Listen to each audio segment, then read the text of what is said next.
Meus amigos, 4 meses aí de convivência com o Mazda e alguns problemas apareceram. É o que eu mostro para vocês no vídeo de hoje aqui. Claro que eu vou deixar o que é mais sério para o final, né? Para vocês assistirem tudo. Mas eu não vou enrolar muito no vídeo de hoje não, tá? Primeiro problema que eu percebi com esse carro foi, né, no dia que eu fiz o test drive antes de comprar, e estava relacionado ao rádio dele. Quando você tentava aumentar ou abaixar o volume, ele desligava, né? Porque era aquele botão giratório que quando você aperta ele desliga, e quando você gira ele ajusta o volume. Então na hora que você soltava o dedo, ele desligava o rádio. Bastava você clicar de novo, ele ligava instantaneamente com o mesmo volume. Então dava para conviver com ele. Mas como eu já tinha ideia de instalar a central multimídia, né, eu até fiz um vídeo aqui explicando como que foi o procedimento, eu vou deixar no card aí para quem ainda não viu. Eu não liguei muito para a questão do rádio, né, até porque aquele lá não tinha Bluetooth, eu não ia conseguir fazer o uso como eu esperava. E é muito difícil andar aqui sem GPS, eu acho uma chatice tremenda ficar com o suporte de celular. Eu fiz a instalação dessa central multimídia, mas tem um problema ainda que eu não tentei resolver, mas que continuou nela, que é o problema do sinal do rádio. Então quando você tenta ouvir AM aqui, ou perdão, rádio FM, o sinal não fica legal, principalmente quando você passa debaixo de linha de distribuição de energia ou um lugar que tem muita árvore. As rádios ficam chiando bastante. Mas como eu praticamente só uso aqui o Android Auto e fico ouvindo música no Spotify, não é algo que está me incomodando, né? Eu não faço ideia de onde fica a antena desse carro. Eu não sei se ela é no para-brisa, mas vai acabar ficando assim por enquanto, tá? Um outro problema que eu enfrentei com esse carro foi algo que eu percebi no dia que eu peguei ele na concessionária, né? Infelizmente foi algo que eu não consegui perceber no dia que eu fiz o test drive, né, para comprar ele. E voltando para casa eu percebi que quando você aciona o ar-condicionado, ele fica ligando e desligando o compressor constantemente, né? O ar gela pra caramba, até se você dirigir várias horas com o carro, ele continua sempre gelando. Mas eu acredito que não seja interessante aí para a vida útil do compressor ele ficar acionando e desacionando. Vou abrir o capô ali, ver se eu consigo mostrar isso para vocês, né? Como aqui está no inverno, tem muito tempo que eu não uso o ar-condicionado, mas pelo menos da última vez estava assim, né? Não sei se vai dar para ouvir, mas ele liga, não sei, uns 10 segundos, entrou.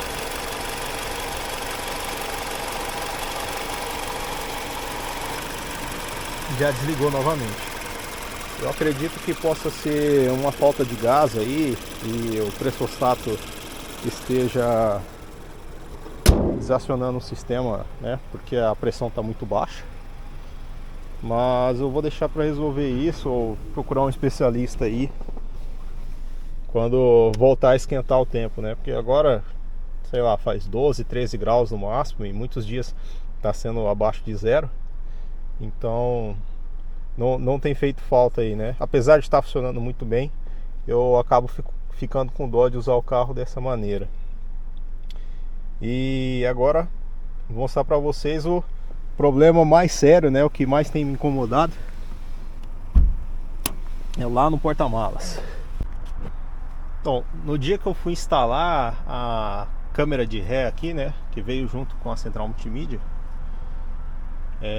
acabou chovendo e aí eu só fechei o porta-malas com todo o acabamento aqui desmontado. Eu não sei quem viu aí o vídeo que eu mostrava, né, a situação aqui do Mazda Aquário, mas ele estava enchendo d'água o porta-malas e não era pouco, né? Realmente como se fosse um balde aqui. E primeiro eu imaginei que fosse essas lanternas, né, aqui da parte externa. Eu até coloquei silicone nelas, que foi umas recomendações que eu vi aí do pessoal que tem esses carros, mas não resolveu. no dia que voltou a chover, e as chuvas aqui são de 15, 20 horas seguidas, né? Então dá para testar bastante o carro. E tava entrando um pouco de água ainda pelas lanternas. Só que o maior problema não era esse, né?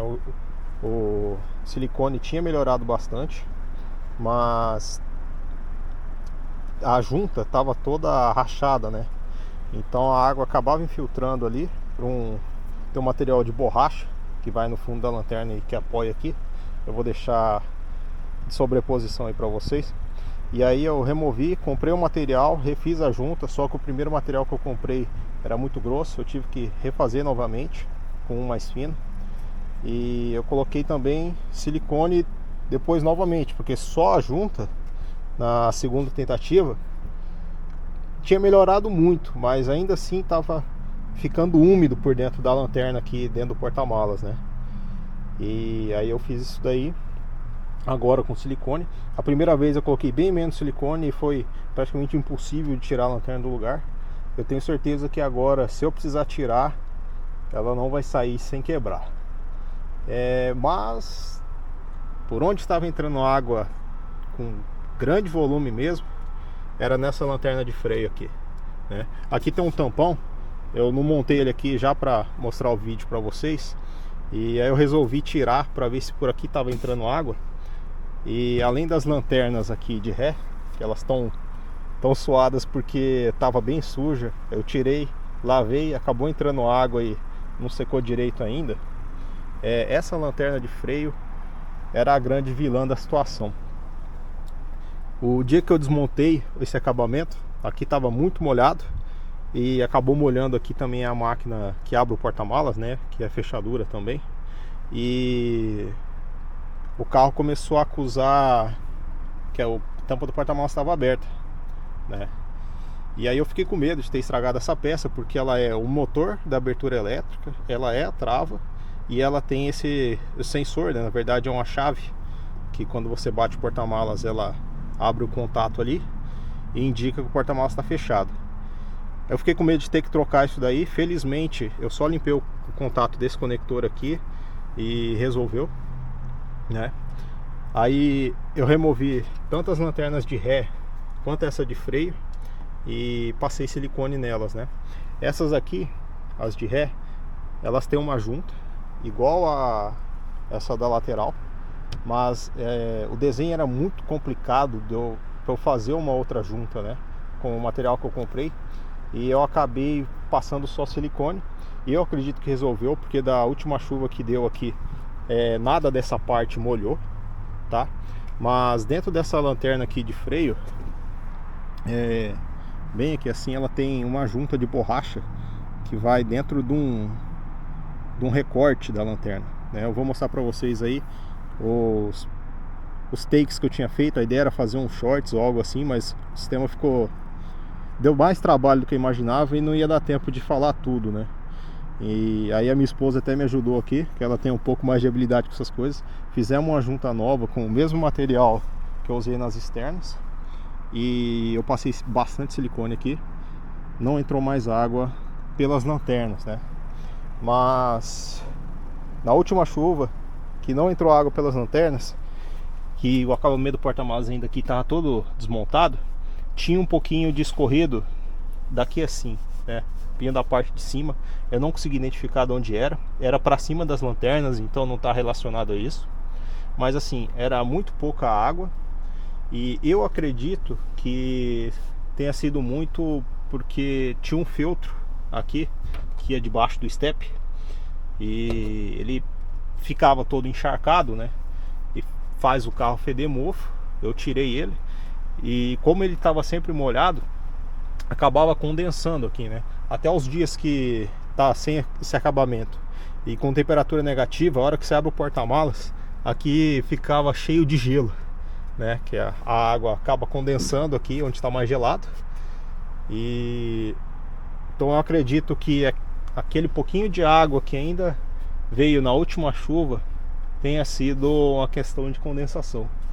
Eu não pretendo continuar mexendo com isso. Eu acho que se tiver entrando um pouco de água, né, numa chuva que nem foi essa da semana passada, de mais de 20 horas, Se entrar só aquele pouquinho de água, eu acho que eu nem vou me importar mais, né? Porque a situação antes era impossível, né? Vocês veem aqui que o step tá até enferrujando.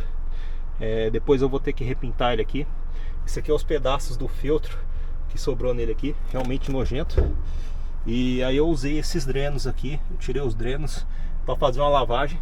Vou deixar também com vocês um take mostrando a situação que tava, né? Aí agora eu vou usar esse material para fazer uma nova base para o step aqui, para ele não ficar arranhando o fundo do porta-malas, né? E é isso. Por enquanto é isso que o carro me entregou. Não me arrependo até o momento. Tem sido um carro muito gostoso para dirigir. E acredito que comprando um carro com 10 anos, 120 e poucos mil quilômetros, você não tem muito o que fazer, né? Alguma coisinha vai ter errada com ele. Os outros carros que eu fiz test drive na época da escolha, eu consegui identificar os problemas, mas esse daqui acabou deixando aí tanto essa questão do ar-condicionado, que funciona, mas que eu acho que não é o ideal, quanto o porta-malas que estava enchendo d'água, era algo que não dava para saber, né? O carro tinha um cheirinho um pouquinho estranho, depois eu descobri que era o cheiro de mofo, né? Mas eu acredito que a gente tenha resolvido aí. As lanternas estão meio suadas porque, como eu disse, eu removi elas, lavei, elas estavam bem encardidas pelos cantinhos ali. E eu também estou deixando aberta aí para ver se seca. Isso aí, galera. Mais uma vez, obrigado por quem assistiu tudo. Se inscreva no canal se você ainda não é inscrito. Deixa o seu like e diga aí pra mim, você que já comprou um carro aí com 10 anos ou mais, que problemas que ele te trouxe e se você se arrependeu da compra ou não. E ficou faltando uma coisa, né? Enquanto eu estacionava ele aqui na sombra, eu lembrei. Algumas vezes que você vem com o farol aceso, né? De noite você consegue perceber mais. E aí você vem numa aceleração mais alta. Quando você para de acelerar e você já aciona o freio, o farol dele dá uma diminuída assim, né? Como se o farol fica um pouco mais fraco por 1, 2 segundos e depois ele retoma, né? Isso daí é algo conhecido desses carros.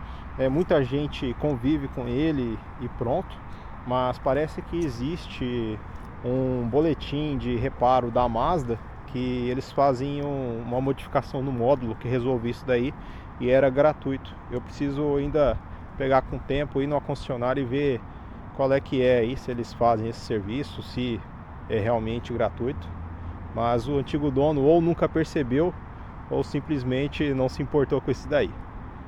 Nada grave, o carro não fica no escuro, mas às vezes incomoda. Bônus aí do carro do Silvio Santos.